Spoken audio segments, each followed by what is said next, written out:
Back computer log. File number 1-4, Obsidian. Contingency designation, the Boogeyman protocol. Subject, John Wick.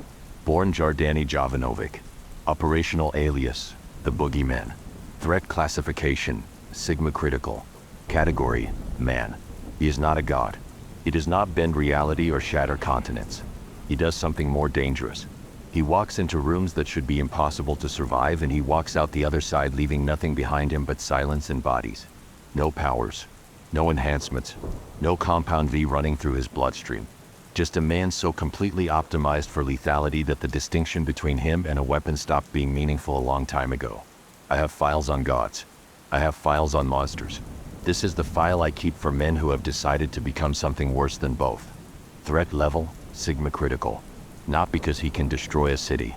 Because he can destroy exactly the right person in exactly the right room without anyone seeing it coming. That precision is what makes him worth a file. Every weapon has a mechanism. Understand the mechanism and you understand the weapon. John Wick's mechanism is grief. The Batcomputer's full psychological workup on Jardani Jovonovich returns a profile unlike anything in the standard threat database. This is not a man driven by ideology or hunger for power or the need for recognition. There is no ego architecture to exploit. No public image to weaponize. No desperate need for adoration that I can reverse engineer into a trap. What drives him is singular and devastatingly simple. What? A wife. A dog left behind as a final act of love from a dying woman who understood her husband better than he understood himself. She knew he needed something to protect. Something to anchor him to the side of the living.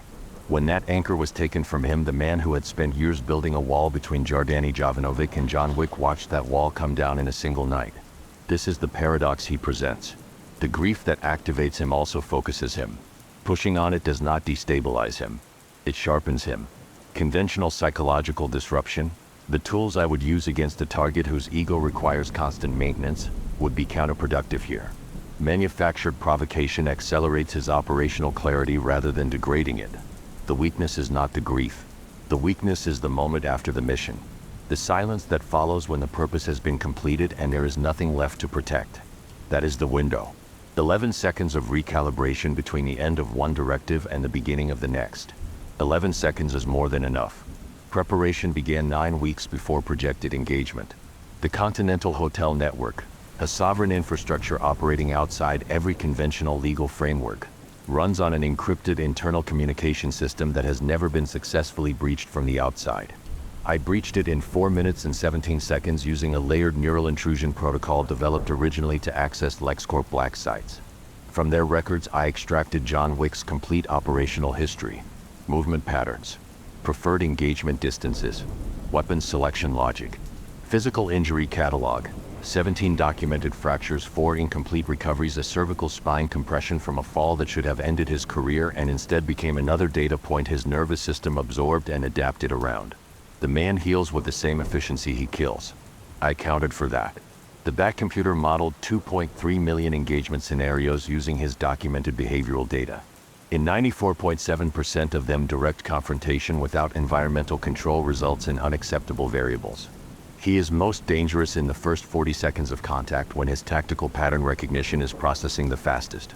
His accuracy degrades by 31% after sustained engagement beyond 6 minutes as accumulated physical damage begins to override his pain suppression threshold. 6 minutes is the number I planned around. The gear developed for this contingency centers on the Obsidian response suit, a full contact armor layer built from microlaminated titanium composite woven with kinetic redistribution mesh. Every impact he lands transfers 60% of its force laterally across the suit surface rather than concentrating it on impact points. His close quarters technique depends on precise anatomical targeting.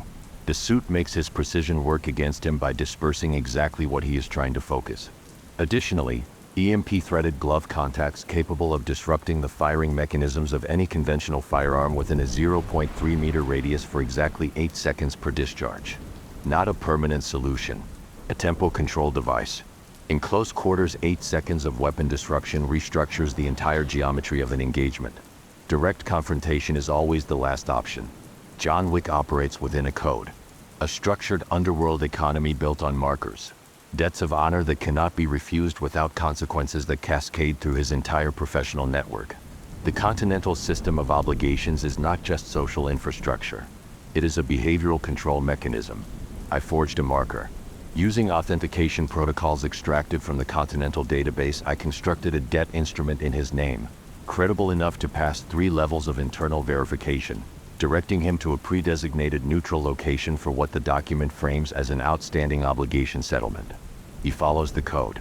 He always has, even when it cost him everything. The location is a decommissioned rail switching facility on the eastern edge of Gotham's industrial district. Every entrance mapped, every sight line calculated. Compressed aerosol delivery systems installed at all 12 ventilation points containing a fast dispersal neuromuscular dampening agent. Non-lethal onset in 34 seconds, effective duration 4 minutes, enough to allow controlled containment without requiring direct physical engagement at full operational capacity. He walks in because the code tells him to. The environment does the rest. If he detects the marker as fabricated, and I calculated a 23% probability that he would, the Obsidian protocol shifts to direct engagement parameters. The suit is already on. The EMP contacts are charged. Phase 1. Deploy the perimeter denial grid. 6 micro-anchor devices fired into structural surfaces at entry points, each projecting a tensile monofilament field at ankle height. Not designed to stop him. Designed to introduce his 0.4 second recovery variable into his movement pattern at every threshold crossing. Against a normal combatant, this is negligible. Against someone whose timing operates at the level of precision his does, 0.4 seconds is a measurable degradation. Phase 2. Engage at maximum distance for the first 90 seconds. The Obsidian suit's integrated grapnel system and the facility's vertical architecture give me a mobility advantage his ground-based technique cannot fully counter at range. I'm not trying to win at distance. I am running the clock toward the 6-minute threshold where his physical damage accumulation begins to compound. Phase 3. At the 6-minute mark, close to controlled contact range. The EMP contacts discharge on impact. The kinetic redistribution mesh absorbs his close quarters pressure. The neuromuscular agent, introduced through contact transfer coating on the gauntlet surface, begins systemic uptake within 19 seconds of skin contact. He does not lose because I am stronger. He loses because I spent 9 weeks turning the room into an extension of my preparation, and he walked into it with nothing but skill. Skill is remarkable. Preparation is inevitable. I do not build contingency plans because I believe everyone is an enemy. I build them because the most dangerous assumption any strategist can make is that a threat will announce itself before it arrives. John Wick is not a villain.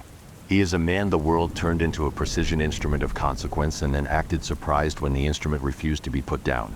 In another city, in another life, he might have been something this world needed more of. Someone who holds a line. Someone who understands that a code of conduct is the only thing separating civilization from the alternative.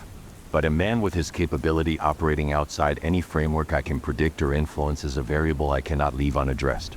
The world does not need more wolves who have decided their grief gives them jurisdiction over life and death in every room they enter. It needs someone who plans for that possibility before it becomes a catastrophe. I plan for gods. I plan for monsters. And I plan for men like John Wick. Because in the end, the most dangerous thing on this file is not the kill count or the pain threshold or the weapon proficiency. It is the fact that he has nothing left to lose. And I know exactly what that feels like. File 1-4, Obsidian. Contingency status, active. Back computer. Or cut.